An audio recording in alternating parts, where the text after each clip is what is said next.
ہم دو بہنیں ہیں۔ کوئی بھائی نہ ہونے کی وجہ سے ہمارے ماں باپ نے ہمیشہ ہمیں بیٹا ہونے کا احساس دلایا۔ لڑکیاں ہوتے ہوئے بھی ہماری ساری عادات لڑکوں سے ملتی تھیں۔ سارا دن گلی محلوں میں کھیلنا اور لڑکوں کی طرح لڑائی جھگڑے کرنا ہماری روٹین کا حصہ تھا۔ بابا ہمیں ایسا کرتے دیکھتے تو خوش ہوتے تھے، جبکہ امی ہمیشہ ایسی باتوں پر ڈانٹ دیتی تھیں۔ وہ بابا کو اکثر کہا کرتی تھی کہ آپ ان کو بگاڑ رہے ہیں، کوئی لڑکا بھی ان سے شادی کرنے کو تیار نہیں ہوگا، کیونکہ یہ زمانہ ایسا ہے کہ خود جیسے بھی ہوشیار چالاک ہوں، انہیں شادی معصوم اور بھولی بھالی لڑکیوں سے ہی کرنی ہوتی ہے۔ اور بابا ایسی باتیں سن کر ہنس پڑتے تھے اور یوں ہمارا حوصلہ اور بھی بلند ہو جاتا۔ گلی کی دوسری لڑکیاں جب کسی لڑکے سے محبت کی باتیں کرتیں تو ہم کھلا کر ہنس پڑتیں اور ان کا مذاق اڑانے لگتیں۔ اسی لیے ہماری دوستی لڑکوں سے زیادہ تھی اور لڑکیوں سے کم۔ بابا ہم دونوں سے محبت تو کرتے تھے، مگر پیسہ خرچ کرنے میں کنجوسی بھی بہت دکھاتے تھے، جس کی وجہ سے ہم پیسہ حاصل کرنے کے مختلف طریقے ڈھونڈتی رہتی تھیں۔ لیکن ہم یہ نہیں جانتی تھی کہ پیسہ کمانے کی یہ لالچ ہم دونوں کو بہت مہنگی پڑے گی۔ میرا نام انم اور میری بہن کا نام شافع ہے۔ ہم جڑواں بہنیں ہیں اور فرسٹ ایئر کی طالبات ہیں۔ اسکول سے کالج میں قدم رکھا تو ہمیں کھلا آسمان ملا۔ اسکول کی چھوٹی موٹی بندشیں بھی ختم ہو گئیں تو ہمیں یوں لگا جیسے ہم آزاد پنچھیوں کی طرح جو چاہیں کر سکتی ہیں۔ وہاں ایسی لڑکیاں بھی دیکھیں جو پڑھائی کے علاوہ کچھ نہیں سوچتی تھیں، اور ایسی بھی دیکھیں جو ہر وقت لڑکوں سے باتیں کرنے کو ہی زندگی کا مقصد سمجھتی تھیں۔ ہم ان دونوں گروپ سے مختلف تھیں، جنہیں نہ لڑکوں سے کوئی غرض تھی اور نہ ہی پڑھائی سے۔ ہم تو بس زندگی کو انجوائے کرنا چاہتی تھیں، وہ کسی طرح سے بھی ہو۔ بابا بہت خوش تھے کہ ان کی بیٹیاں اب کالج میں پڑھائی کرنے لگ گئی ہیں، جبکہ ہم ساری رات کمرہ بند کر کے فلمیں دیکھتیں اور صبح دیر تک سوئی رہتیں۔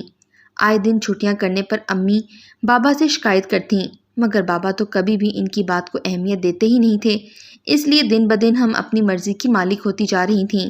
بابا سو جاتے تو کبھی ہم ان کی جیب سے پیسے نکال لیتے اور کبھی امی کے پرس پر اپنا ہاتھ صاف کر دیتیں، اور صبح امی ابا جب آپس میں پیسوں کی باتیں کرتے تو ہم کھلا کر ہنس پڑتیں۔ ایک دن کالج میں کچھ فرینڈ نے ہل اسٹیشن جانے کا پروگرام بنایا اور 5,000 فی لڑکی مانگے تو ہم دونوں ایک دوسرے کا منہ دیکھنے لگ گئیں، کیونکہ ہم جانتی تھی کہ بابا کبھی بھی ہمیں 10,000 روپے آسانی سے نہیں دینے والے۔ وہ اتنے کنجوس ہیں کہ 500 دیتے ہوئے 1000 بار سوچتے ہیں تو بھلا 10,000 کیسے دیں گے۔ گھر آ کر ہم دونوں فکر مند تھیں اور ٹرپ پر جانا بھی چاہتی تھیں، مگر بابا سے پیسے مانگے تو انہوں نے صاف انکار کر دیا کہ بالکل ضرورت نہیں ہے ایسی جگہ پر جانے کی جہاں جانے کے لیے آپ کو اتنے پیسوں کی ضرورت پڑے۔ امی کی کوئی سفارش بھی کام نہ آئی اور یوں ہمیں یقین ہو گیا کہ پیسے تو ملنے والے نہیں ہیں، اس لیے رات کو ہم نے پلان بنایا کہ ہم بابا کے کمرے میں جائیں گے اور جب وہ سو رہے ہوں گے تب ان کی دراز سے پیسے لے لیں گے۔ بابا کو پتہ چل گیا تو بعد میں دیکھ لیں گے۔ ہم رات بھر منصوبے کی کامیابی کا انتظار کرتی رہیں، مگر بابا کو شک ہو گیا تھا، اس لیے وہ رات بھر جاگتے رہے۔ صبح کالج جانا تھا مگر ہمارے پاس پیسے ہی نہیں تھے۔ شرمندگی کے مارے ہم کالج ہی نہیں گئیں اور اسی غصے میں سارا دن کمرے میں احتجاج کی طور پر بند رہیں، مگر بابا نے اس پر کوئی رد عمل ظاہر نہیں کیا۔ ہم سمجھ گئی تھی کہ کچھ بھی ہو جائے بابا سے پیسے نکلوانا تو آسان نہیں ہے۔ ایک دن ہم ٹی وی پر ایک اشتہار دیکھ رہے تھے جس میں مکان کرایوں پر دینے کی بات ہو رہی تھی، تبھی ہم نے ایک دوسرے کی طرف دیکھا۔ تم بھی وہی سوچ رہی ہو جو میں سوچ رہی ہوں؟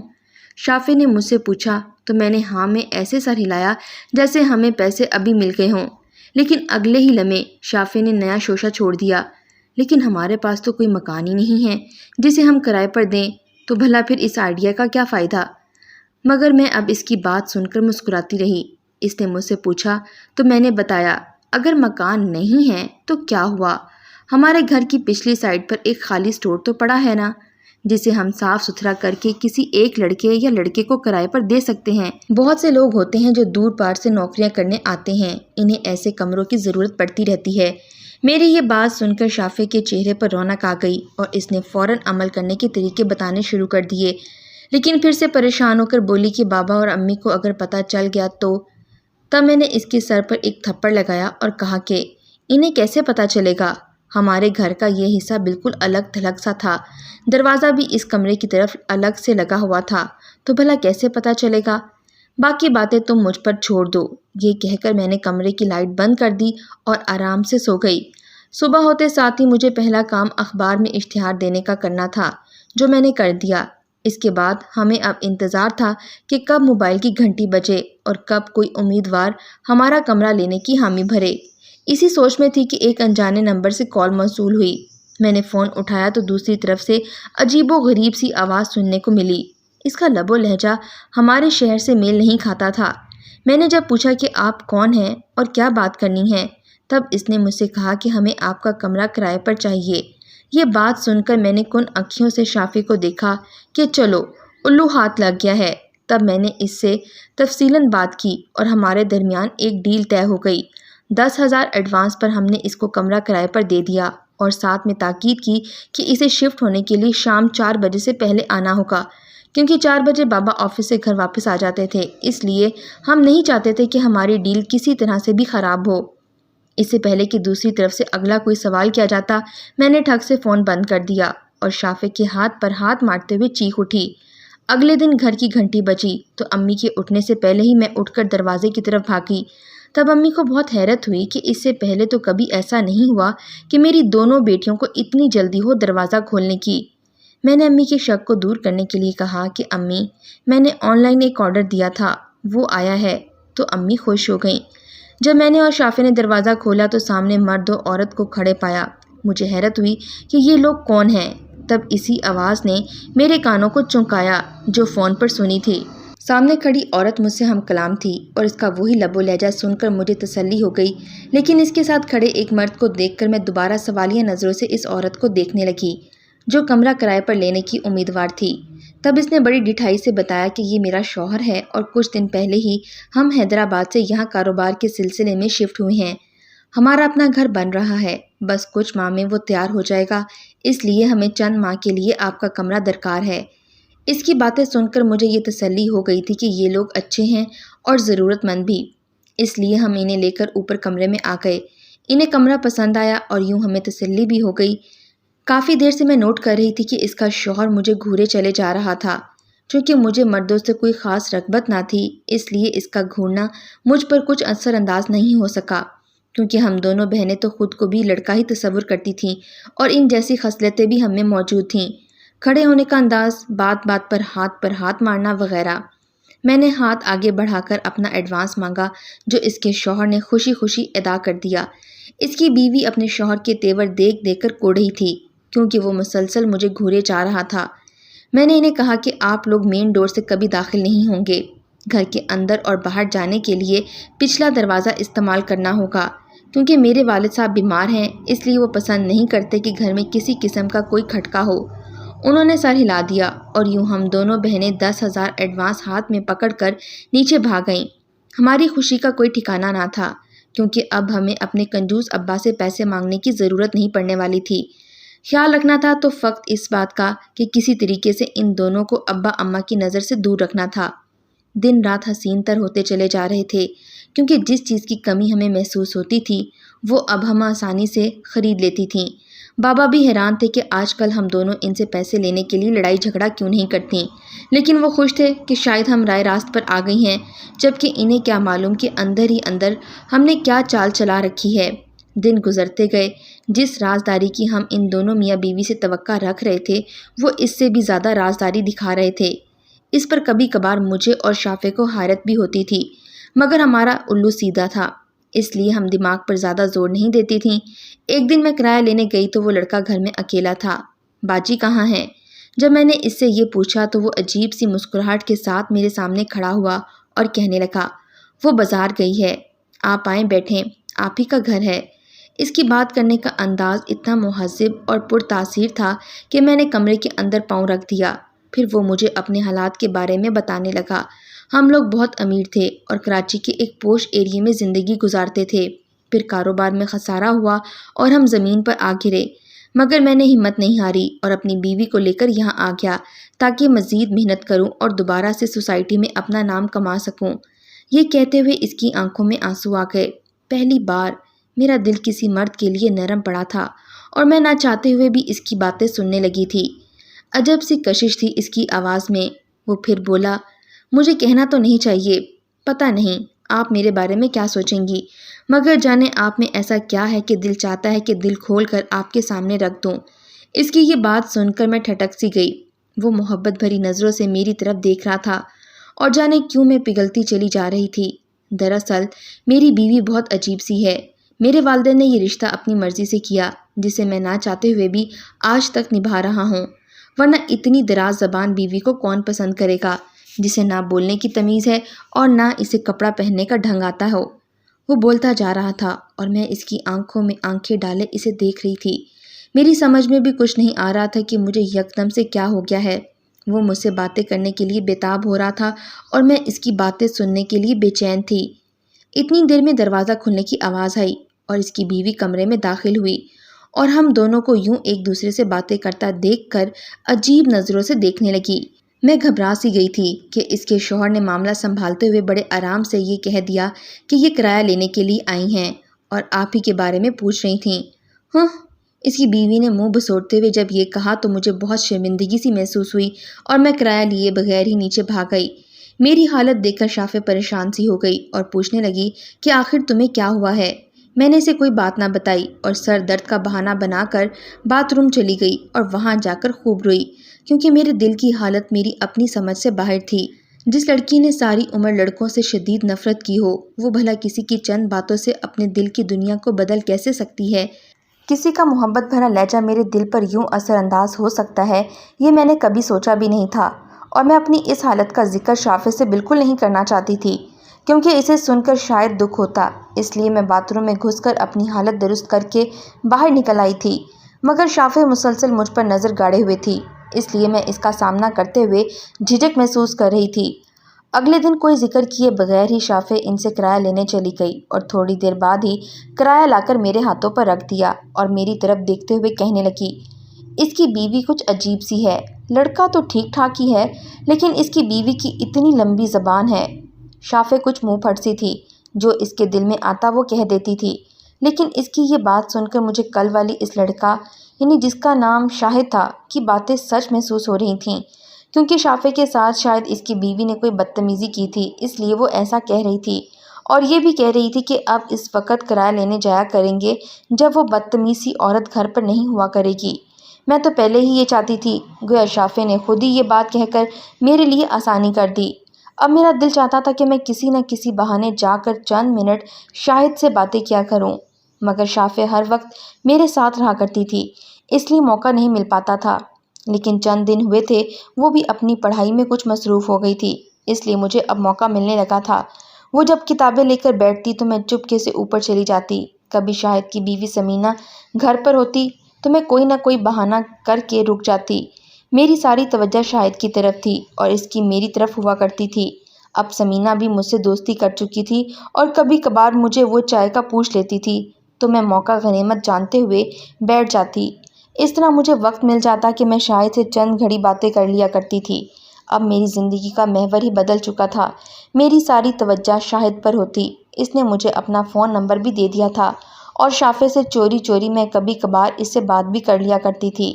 شافع آج کل اپنی پڑھائی پہ کچھ زیادہ ہی توجہ دے رہی تھی، جو میرے لیے باعث حیرت بھی تھا، مگر میں اپنی دنیا میں اتنی مصروف ہو گئی کہ مجھے اس بات کی بالکل پرواہ نہ رہی کہ کوئی کیا کر رہا ہے۔ ایک دن شاہد نے مجھ سے کہا کہ وہ مجھ سے شادی کرنا چاہتا ہے، جسے سن کر مجھے شدید حیرت ہوئی، مگر دل ہی دل میں بھی یہی چاہتی تھی، مگر اس کی پہلی بیوی کی موجودگی میں ایسا کیسے کر سکتی تھی، اس لیے میں نے کبھی اس سے یہ بات نہیں کی تھی۔ لیکن جب اس دن شاہد نے خود مجھ سے شادی کی بات کی تو میں بھی نہ رہ سکی اور میری آنکھوں میں آنسو آ گئے، جسے دیکھ کر شاہد نے میرا ہاتھ اپنے ہاتھوں میں لیا اور مجھے کہا کہ تمہارے بغیر اب میں نہیں رہ سکتا، چاہے کچھ بھی ہو جائے میں تم سے شادی کر کے ہی رہوں گا۔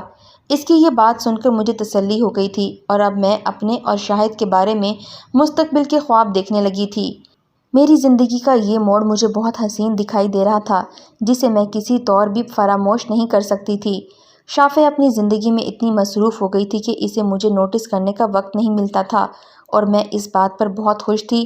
اماں بابا کو ابھی تک کوئی شک نہیں گزرا تھا، سوائے ایک بار جب شاہد دیوار میں ایک پینٹنگ لگانے کے لیے کیل ٹھوک رہا تھا تو بابا نے مجھ سے سوال کیا تھا کہ یہ آوازیں کیسی آ رہی ہیں۔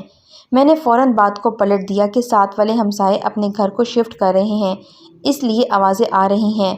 تب امی ابو دونوں کو تسلی ہو گئی۔ بابا کی ریٹائرمنٹ کا وقت قریب تھا، اس لیے ان دنوں وہ ادھر ادھر کے کاموں میں مصروف تھے۔ ایک دن میں بستر پر بیٹھی شاہد کی حسین خوابوں میں گم تھی۔ شافع روتی ہوئی کمرے میں داخل ہوئی اور مجھے کچھ بتائے بغیر ہی باتھ روم میں جا گھسی۔ اس کی رونے کی آوازیں ہچکیوں کی صورت میں مجھے صاف سنائی دے رہی تھیں۔ میں نے دروازہ کھٹکھٹایا، لاکھ پوچھا کہ کیا ہوا ہے، مگر اس نے مجھے کچھ نہیں بتایا۔ تھوڑی دیر بعد وہ باہر نکلی تو اس کی آنکھیں سجی ہوئی تھیں۔ میرے پوچھنے پر وہ مجھ سے گلے لگ کر رونے لگی۔ میں نے پوچھا تو اس نے آنسو صاف کرتے ہوئے کہا کہ کچھ نہیں، بس سمینہ باجی سے میری لڑائی ہو گئی تھی، اسی وجہ سے میں روتی ہوئی نیچے آ گئی۔ یہ سن کر مجھے حیرت ہوئی۔ تم کب سے چھوٹی چھوٹی باتوں پر رونے لگی؟ اور تم نے اسے ایک تھپڑ کیوں نہیں لگایا؟ مجھے شدید غصہ آ رہا تھا اور میں نے اسے کہا کہ بیٹھو یہیں، میں ابھی اس کی خبر لے کر آتی ہوں۔ میں نے ابھی یہ کہا ہی تھا کہ اس نے میرا ہاتھ زور سے پکڑ لیا اور مجھے یہ کہہ کر منع کر دیا کہ نہیں، تم مت جانا۔ اب اس نے مجھ سے معافی مانگ لی ہے۔ یہ سن کر میں خاموش ہو گئی اور یہ سوچ لیا کہ صبح جا کر سمینہ سے بات ضرور کروں گی اور اسے پوچھوں گی کہ آخر کیا وجہ تھی کہ تم نے میری بہن کو اتنا ڈانٹا کہ وہ سسکیاں لے کر رونے لگی۔ اگلے دن میں شافع کو بغیر بتائے ہی سمینہ سے بات کرنے چلی گئی اور جا کر باتوں باتوں میں اس سے پوچھا کہ آخر ان دونوں کی لڑائی کس بات پر ہوئی۔ تب سمینہ میری طرف حیرت سے دیکھنے لگی اور کہتی کہ میری اور اس کے درمیان تو کوئی ایسی بات ہوئی ہی نہیں جیسے کہ تم کہہ رہی ہو۔ یہ سن کر میں حیران رہ گئی کہ شافع نے مجھ سے جھوٹ کیوں بولا اور اس کی وجہ کیا ہے۔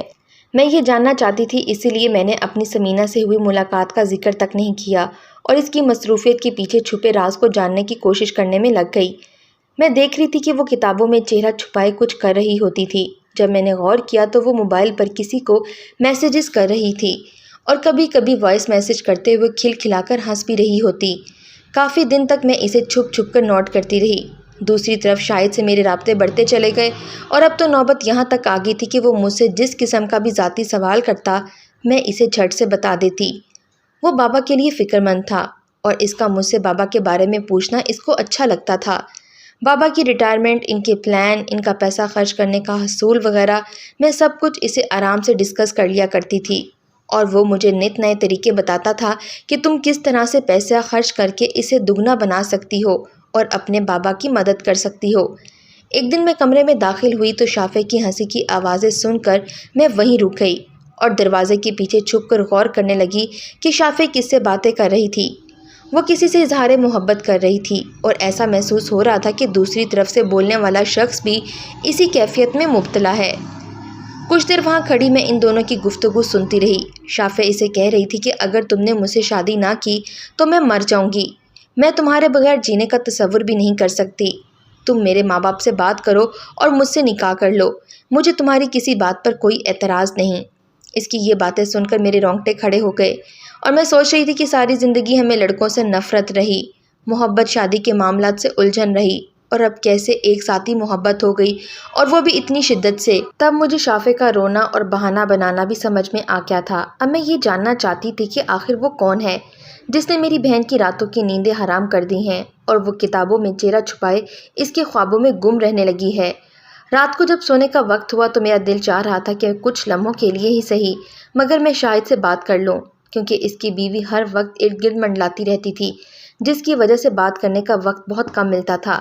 کہیں نہ کہیں مجھے یہ احساس بھی ہوتا تھا کہ میں ایک گناہ کرنے جا رہی ہوں، کیونکہ شاہد شادی شدہ تھا اور کسی کے گھر میں نقب لگانے والا کبھی سکون نہیں پاتا، مگر شاہد کی محبت کا رنگ اتنا گہرا تھا کہ نہ چاہتے ہوئے بھی میں اس کے حصار سے نکلنے کو تیار نہیں تھی۔ رات گئے تک میں باہر لان میں جا کر شاہد کا فون ملاتی رہی مگر اس کا فون مسلسل بزی جا رہا تھا۔ میں سوچ میں پڑ گئی کہ آخر اتنی رات گئے وہ کس سے باتیں کر رہا ہے۔ میں نے لان میں ادھر ادھر ٹہلنے لگی تو ایک سایہ سا کمرے کی بالکونی کے ساتھ منڈلاتا ہوا دکھائی دیا۔ غور کرنے پر میں نے دیکھا کہ شاید کسی کے ساتھ ہنس ہنس کر باتیں کر رہا تھا، اور اس کے بعد جو میں نے دیکھا اسے دیکھ کر مجھے اپنی آنکھوں پر یقین نہیں آ رہا تھا، کیونکہ میرے کمرے کی کھڑکی کے پار شافع بھی ٹہلتی ہوئی کسی سے خوش گپیوں میں مصروف تھی۔ کچھ دیر کے لیے مجھے شک ہوا کہ کہیں شافع شاہد کے ساتھ باتیں تو نہیں کرتی، مگر شاہد کی محبت پر مجھے اتنا یقین تھا، میں ایسا سوچنا بھی گناہ سمجھتی تھی۔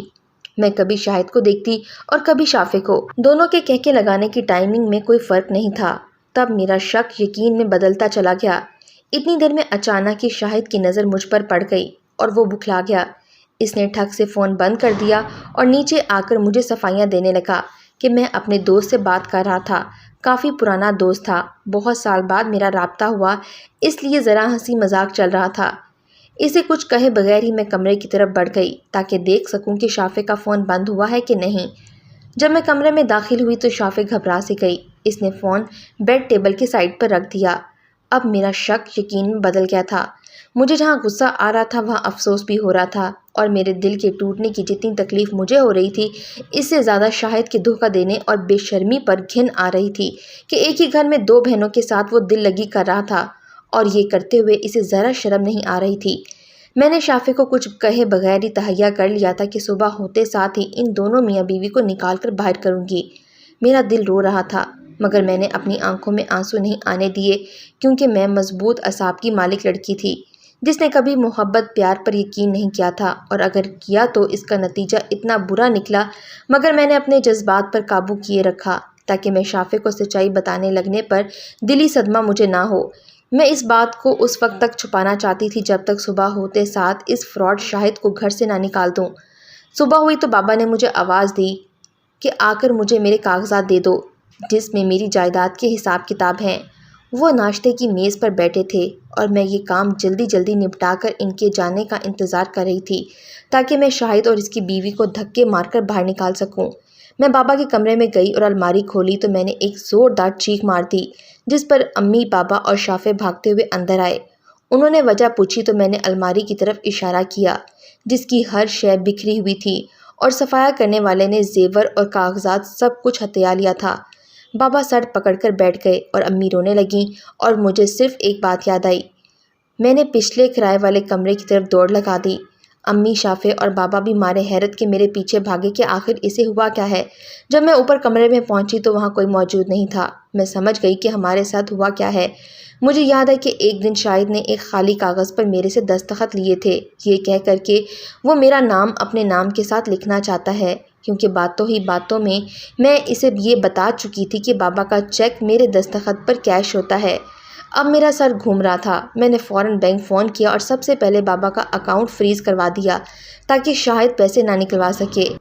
شکر ہے ابھی تک وہ پیسے نکلوانے میں کامیاب نہیں ہوا تھا، کیونکہ صبح صبح ہی میں بابا کے کمرے میں کاغذات دیکھنے چلی گئی تھی اور سارا معاملہ کھل گیا تھا۔ البتہ میرا اور شافع کا زیور وہ الماری سے لے اڑے تھے، اور امی کے کچھ نقد پیسے اور کچھ قیمتی چیزیں بھی غائب تھیں۔ تب میری سمجھ میں سب کچھ آنے لگا۔ وہ دونوں میاں بیوی مکمل منصوبہ بندی کے ساتھ ہمارے گھر پر راہ زنی کرنے آئے تھے۔ شافع کی آنکھوں میں آنسو تھے اور وہ میرے گلے لگ کر بہت رو رہی تھی۔ بابا اور امی سمجھ رہے تھے کہ شاید چوری ہو جانے کی وجہ سے پریشان ہیں، جبکہ میں جانتی تھی کہ وہ شاہد کی بے وفائی اور اس کی بے شرمی پر حیران ہے۔ اسے میں کیسے بتاتی کہ جو زخم تم نے کھایا ہے وہی اسے بھی گھائل کر رہا ہے، اور ان دونوں کے دل پر لگی چوٹ کا ذمہ دار ایک ہی شخص ہے۔